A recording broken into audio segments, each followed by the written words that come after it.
Howdy, it's Jim Morado, and this is October 2022. We're about to take a brief tour, brief, hopefully under an hour, of the Chickamauga Battlefield in Georgia, just a tad bit south of Chattanooga, I guess you could say southeast. And this was our first trip here, and here's the visitor center. A very nice little visitor center. They had a great gift shop. Very sweet young lady who was working there. She recommended a book to me, Bushwhacking on a Grand Scale, The Battle of Chickamauga, by William Lee White, who actually works at the battlefield. And in fact, I would chat with him briefly before we would leave the visitor center. But this was our first day here, my first time ever. I'll tell you a little bit more about it as we drive, but we were painfully unprepared. I usually like to read up on a battle, know a bit more about it before we go, but sometimes you don't have that opportunity. This was kind of a last-minute trip change, and we realized we would have a couple of hours we could spend down here, and we took advantage of it, and we did the parks. Basically the brief 8-stop trip that the national park sort of recommends and gives you a little guide to in their brochure. So yeah, feel free to follow along. I'm going to try to keep the mostly unedited round trip in, and I'll try to tell you about each stop as we go there. But this will be a very basic first time visit to a battlefield, and this is stop number 1, Breckinridge's assault. The Confederates, commanded by former U.S. Vice President John C. Breckinridge, assaulted and briefly penetrated the Union line here before turning their attack southward. And that's a pretty brief description of stop number 1. So, stop number 1. And real quick, we're going to see a couple of monuments. Right there is the Florida State Monument. And just real quick, from tracesofwar.com, this memorial commemorates the troops from Florida of the Confederates involved in the Battle of Chickamauga. In the Battle of Chickamauga from 18 to 20 September 1863, the Union troops suffered heavy losses and retreated to safety in Chattanooga. On November 23, 1863, the Battle of Chattanooga began when Union forces led by Major General U.S. Grant reinforced troops at Chickamauga and advanced to Orchard Knob against Confederate troops besieging the city.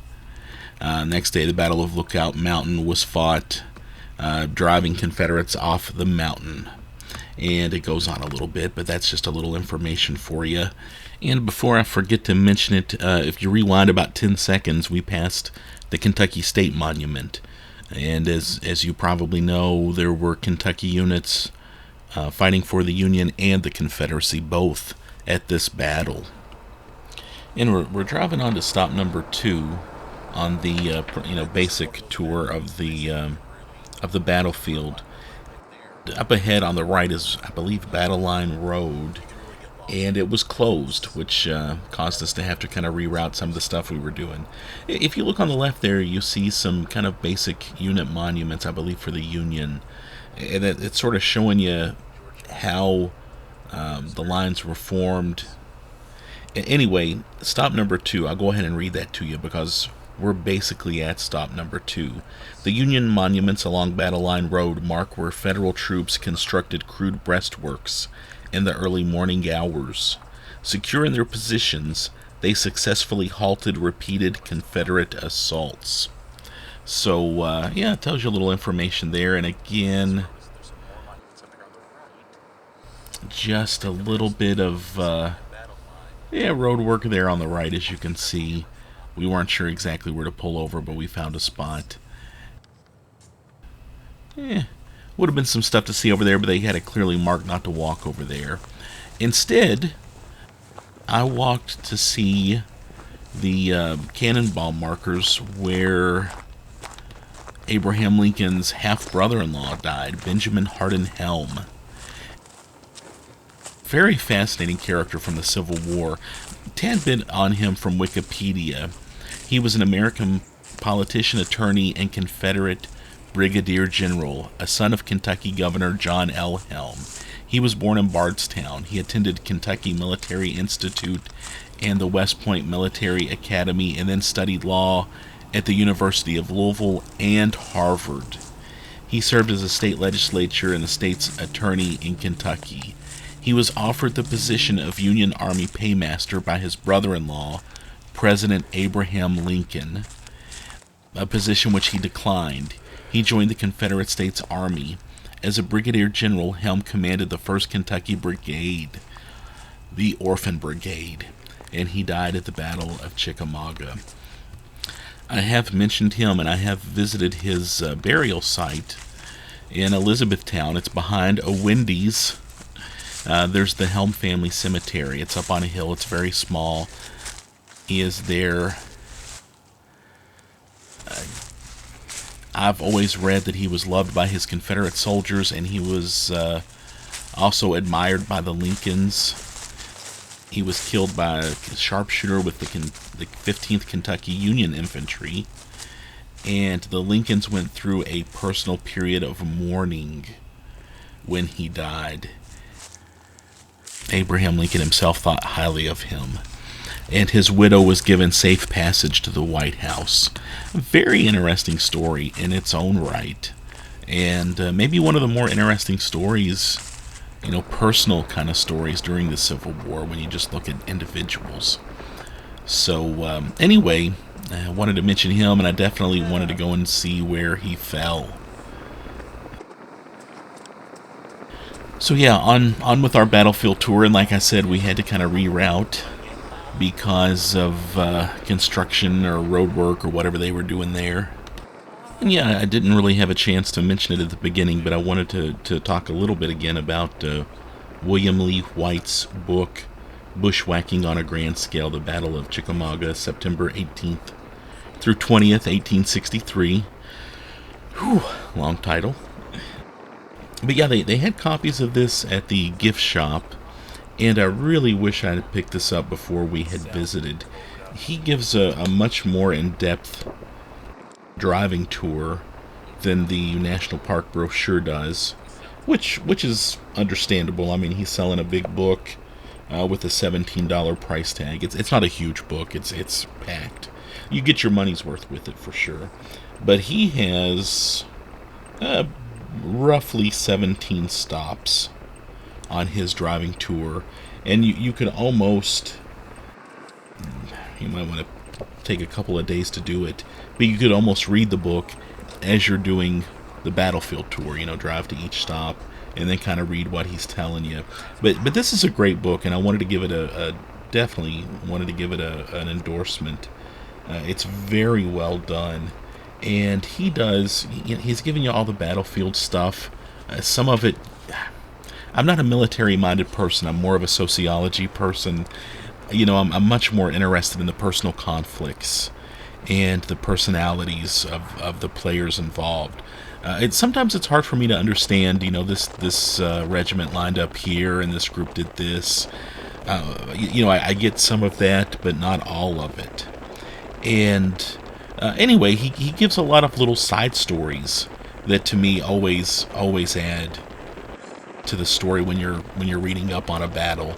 A lot of major players were here. Of course, Rosecrans, Bragg, Jefferson Davis shows up briefly. Forrest is here, and I would say White is a little critical of Forrest, which is not the norm with some writers. He just gives some other stories. There's a great story about a cannon being defended. Was it Van Pelt was trying to defend some cannons, and then of course he talks about how some of the monuments depict, I believe it was Van Pelt on a horse, but he was not on a horse when he died.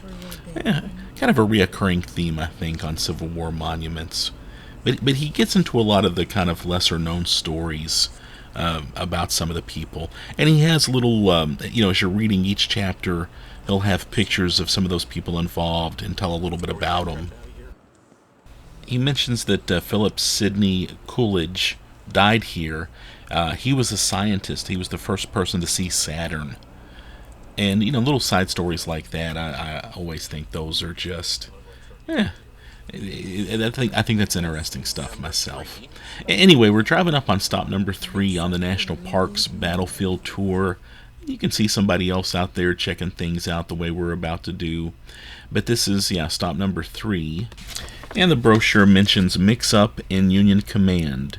As officers called for troops to strengthen the left end of the Union line, General William Rosecrans ordered a division to shift out of its position. Unknowingly, he created a fatal gap in the line. So, just a little more detail there.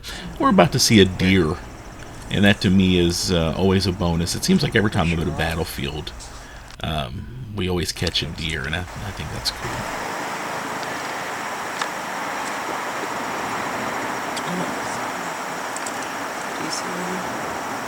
Behind me, you mean? Yeah. No.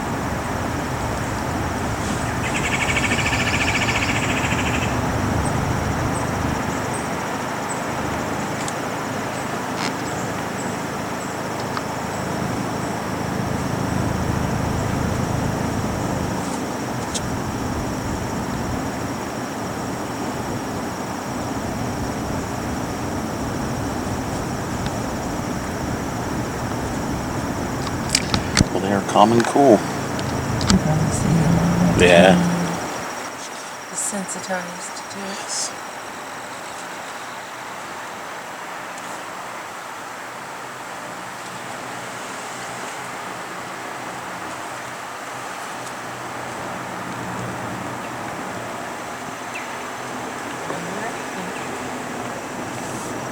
Get a little bit better looking down here in just a second.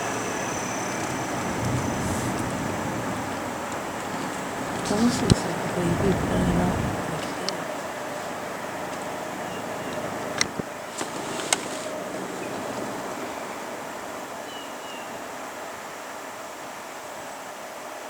It is a baby.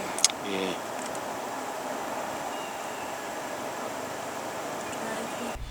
Yeah, and there's some four-legged Civil War enthusiasts out there in that field. And literally, I think every single battlefield I've ever toured, there's a moment where I see some deer, and that's always a bonus. Right now, we're driving to stop number 4 on the Civil War brochure they gave me at Chickamauga. I'll go ahead and just read it to you. We're going to stop there briefly, and it's not too far from stop number 3. You'll see some little people on bicycles. We would see several of them this particular day. And bicycles are always a good way to see a battlefield. I've never done that myself, though. Yeah, definitely get more of a sense of it, I guess. Anyway, stop number 4, Confederate breakthrough. We're going to be there within about 30 seconds. Before troops could fill the gap in the Union line, the yells of thousands of Confederates pierced the air as they poured across Lafayette Road and through the gap. The breakthrough split the Union Army. So that's stop number 4, right past these little people on their bicycles. Coming up on that right here. We'll pull over. And that's the Brotherton cabin on the right. That's pretty much where it occurred. You get more cannonball monuments there. And we'll be heading out here in just a second. There's again the Brotherton cabin. We'll be driving pretty much straight to stop number 5. It'll take us 2 or 3 minutes. And on our right, we'll be passing Brotherton Field. A fairly easy route to follow if you're following the national park brochure that they give you. Again, the white book is much more detailed and gives you more to go on. There's also a few little bonus sites that aren't exactly one of the 8 stops. We'll see a couple of those. But yeah, it's an easy map to follow, easy instructions. The only thing is, though, with 8 stops, that's kind of brief. I definitely don't feel like you get any sense of the battle or the epicness of this just following the basic national park brochure. And that's okay, though, I guess. I guess if you're a family visiting national parks, you're not familiar with the Civil War. 2 hours, driving around the battlefield, even with these 8 stops with, 4 or 5 sentence descriptions at each stop, that might give you enough to, that might whet your appetite. And, especially a younger person. If you're a young boy, touring this battlefield, you'll remember that, and maybe later on you'll want to read a more detailed book about what happened here. So even though the national park brochure is brief and frankly skimpy, I think that's okay, and I don't fault them for it. I did see on their website that they do a car caravan driving tour. I believe on the weekends, and I think it's 90 minutes to 2 hours, where you would caravan with one of the park rangers, and they would show you around and tell you a little bit. I'm sure they give some good interpretation there. I've put up other videos on this YouTube channel, Touring Battlefields, just so you know, and you can check those out. I'll probably mention more of them later. We're at stop number 5, and pretty much at stop number 5. And let me go ahead and read to you just a little bit from the National Park brochure about stop number 5, Vineyard Field. Head back one day to September 19th, when thousands of soldiers, one division at a time, fought back and forth across this field, trying to gain control of Lafayette Road. Come sunset, neither side held the road, yet thousands had made the ultimate sacrifice. And it does mention the Haig Monument there. Colonel Hans Haig, a Norwegian immigrant and ardent abolitionist, led a brigade of General Jefferson C. Davis's division. And this might be my favorite stop on the tour, just because you've got so many interesting players here. And you've got General Jefferson C. Davis of the Union, famous for killing Bull Nelson after Bull Nelson insulted him. John Bell Hood, who would not escape this battle with both legs, ultimately. Hans Haig under Jefferson C. Davis. And I hope that William Lee White will not be upset with me for reading just a very small entry out of his book that I thought was very touching. Brigadier General William Carlin had experienced a particular moment of personal grief. My poor horse waited for me to dismount, then lay quietly down in the dusty Lafayette Road and died without a struggle, he recalled. Removing the saddle with the help of one of my men, I seated myself upon it, and then gave way to a long hysterical crying spell, which I could not stop till I had it out. That's his horse died, and it was very traumatic for him, and I thought that was just another great story. Kind of a great side story. Forget the battle, that's a human story. But that's an interesting area there. You had a lot of interesting players and a couple of deaths that occurred there, and I just not deviating too much from the basic national park tour, I wanted to mention that. So yeah, another reason to visit this park. And again, make sure you buy William Lee White's Bushwhacking on a Grand Scale before you do it. I mentioned that I got to talk to him briefly at the visitor center. He was a very nice fellow, a little stiff, as most rangers in Civil War. He's very, very much a factual person. Oh, there's a couple walking their dogs. This would be a great park to bring your dogs to. In fact, I think I might do that in the near future. We saw a lot of walkers, and we did see a lot of dogs. We got to the visitor center first. I went in and I bought my usual. I got to get a patch, a couple postcards. If there's a good book or two, I'll pick those up. And the lady in the gift shop was very nice and recommended that I buy the William Lee White book. And as I talked to her, she mentioned that he was a ranger there at the park, and I said, "Oh, was he around?" And she goes, "Oh yeah, he's right over there." So I went over and just chatted with him briefly, and I didn't have a whole lot to say to him. Just, but he and the lady in the gift shop both mentioned to me that they were born at the hospital just down the road, which is technically not part of the National Park Service, but it's on where the battle took place. So that's pretty cool. More walkers. This would be, man, if I lived in an area like this would just drive me nuts. I'd have to walk here constantly. And people that live at a place like this are very lucky.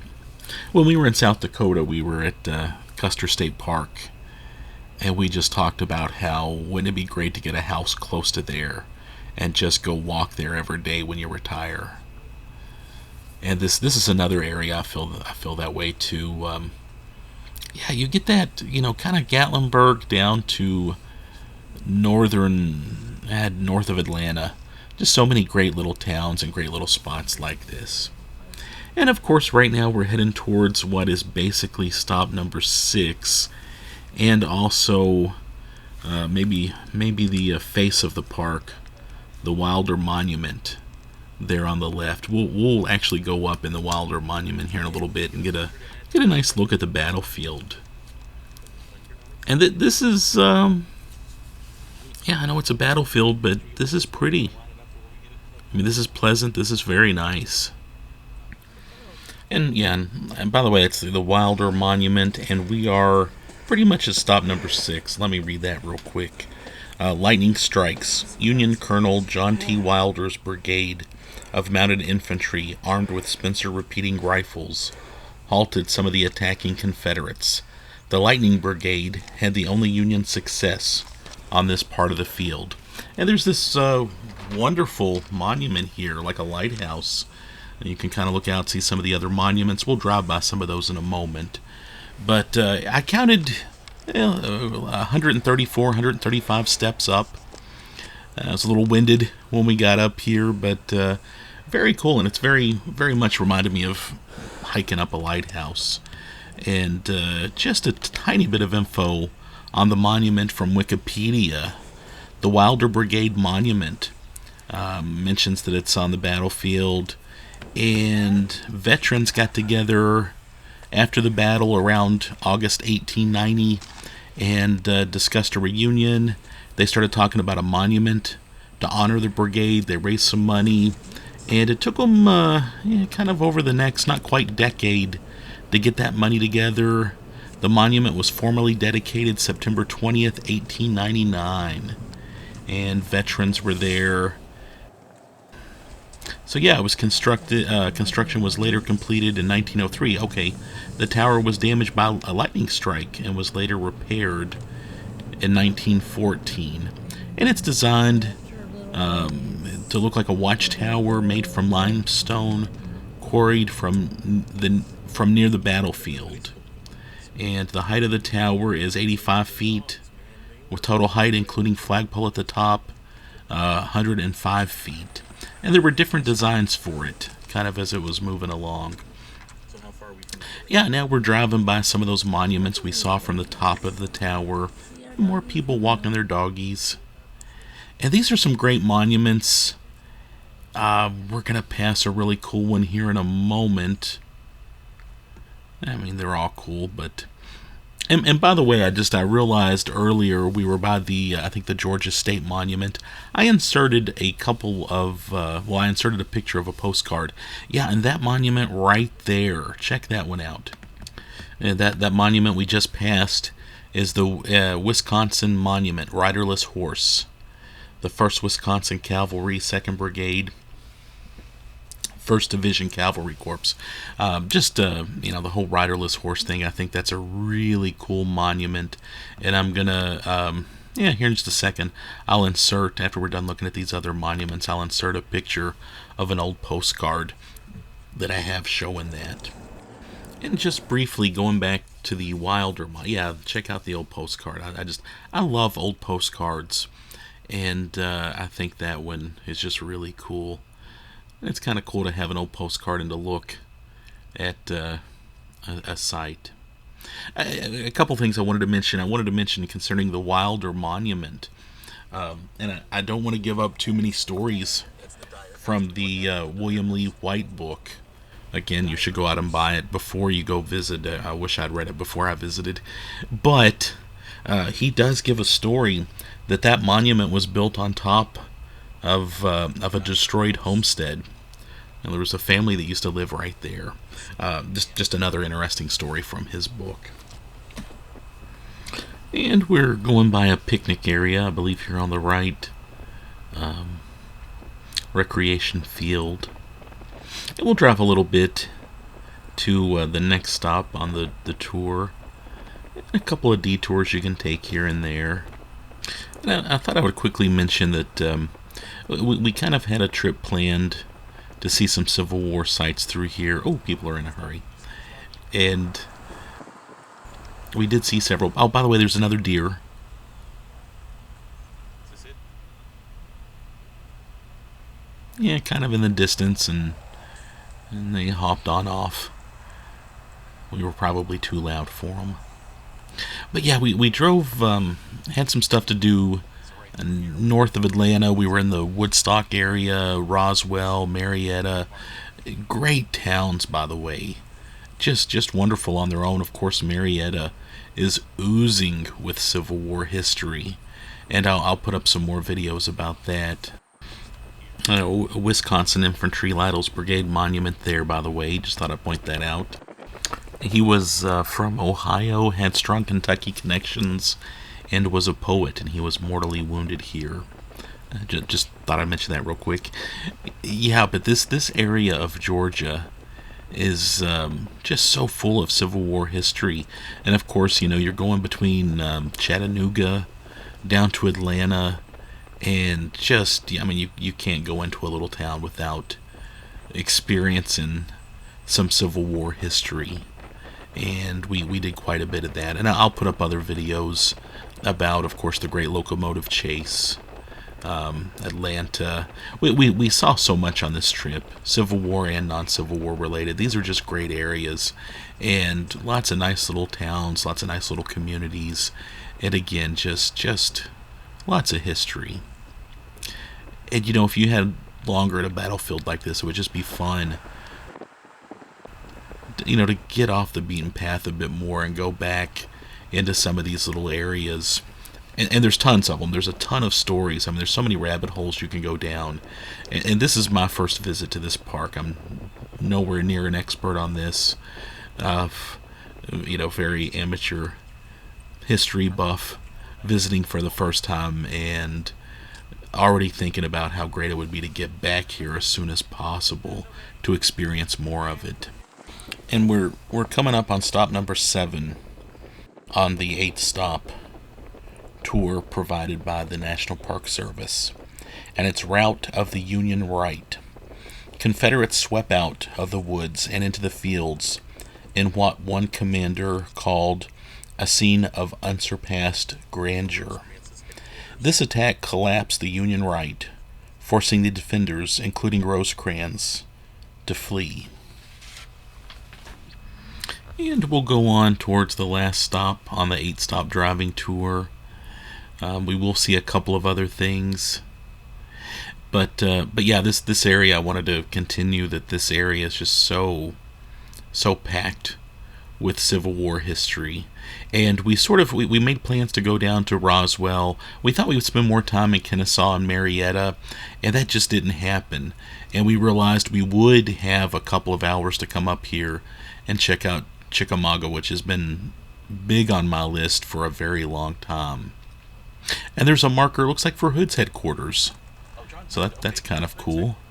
Of course, Hood, man, one of the more interesting characters in the Civil War, in my opinion. From Kentucky, he would go on to basically claim Texas as his home. Oh, a little bicycle tour up ahead.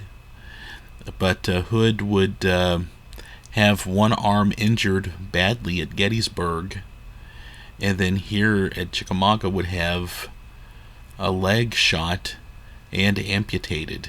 He should not have survived that, but he did, And yeah, just a very interesting character. Very, very wounded, and he continued on as a leader. Some people blame him for pretty much the fall of at least part of the Confederacy. Eh.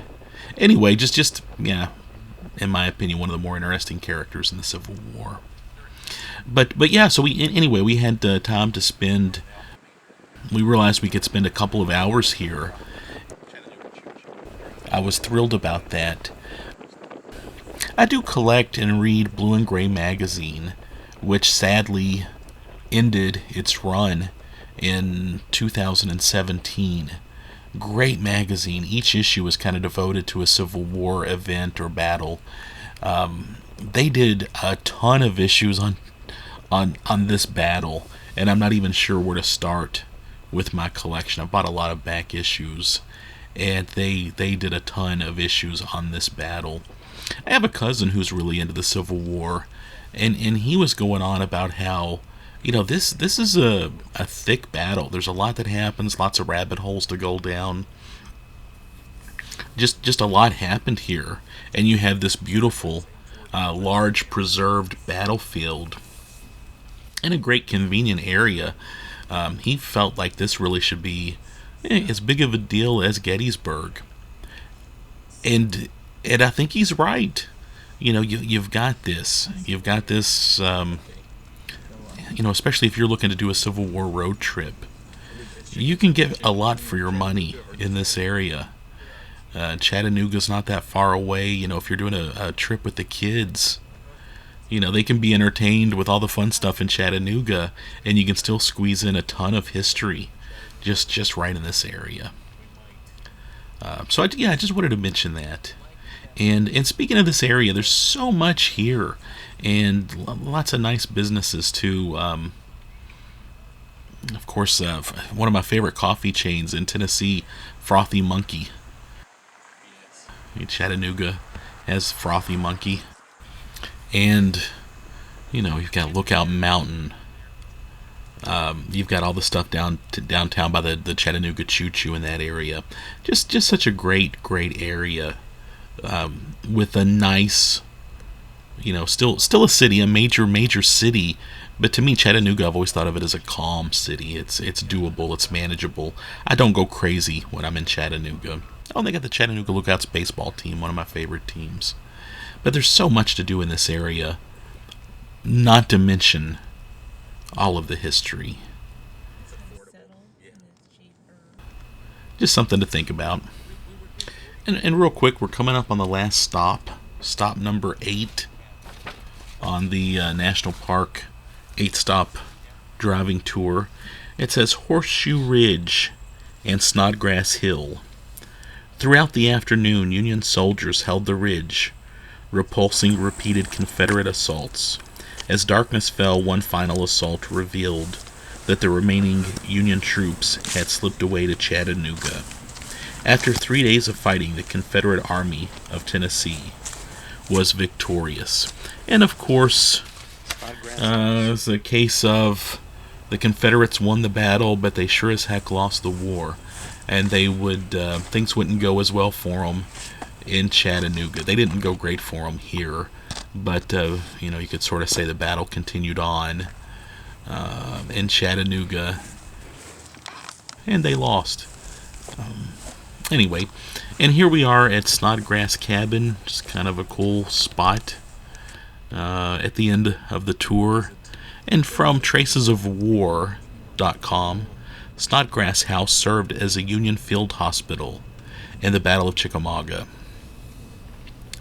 The Union troops suffered heavy losses and retreated to safety in Chattanooga.